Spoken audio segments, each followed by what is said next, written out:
මේ ඉන්නේ සිරිමත්. සිරිමත්ට ඕසෙට වැඩ. ඔක්කොම වැඩ ටික අනාගෙන තියෙන. ඔයත් සිරිමත් වගේ නම් අද අපි කියලා දෙනවා වාත වෙන්නේ නැතුව වැඩ ටික ගොඩ දාගන්න විදිය.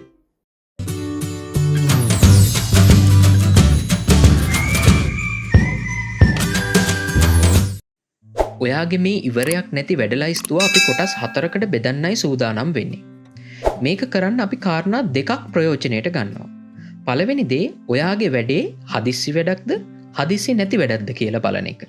දෙවැනි කාරණාව ඒ වැඩේ මේ මොහොතේ කොයිතරම් වැදගත්ද වැදගත් නැද්ද කියලා බලන එක. ඔයාගේ වැඩලයිස්තුවේ තියෙන වැදගත් හදිස්සි වැඩ ඔයාට කරන්නම සිද්ධ වෙනවා.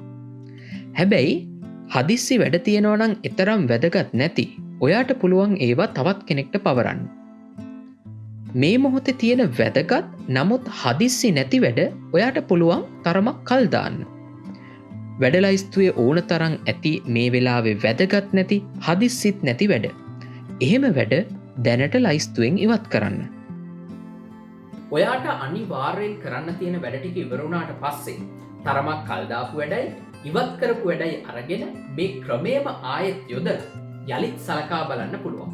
ඔය අතරවාරේ අනිත් අයට පවරපු වැඩ හරියට කෙරෙනවද කියලා පොඩ්ඩක් හොයලා බලන්න. මේකට කියන්නේ 4D ටෙක්නික් එක කියලා. මේක මම හොයාගත්තු ක්‍රමයක් නෙමෙයි.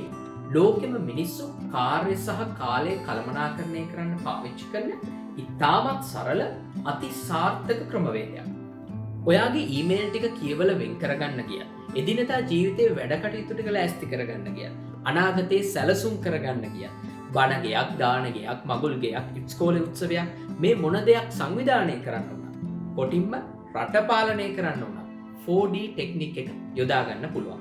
ඉතින් ඔයාටත් මේ වැඩේ හරි ගියාද කියලා පහළ කමෙන්ට් සෙක්ෂන් එකේ අපිට කියන්න. මේ වගේ පොඩි පොඩි වීඩියෝ බලන්න අපේ Lollipop channel එක subscribe කරන්න. like කරන්න, share කරන්න. bell button එක ඔබ notification on කරගන්න. ආයෙ හම්බෙමු.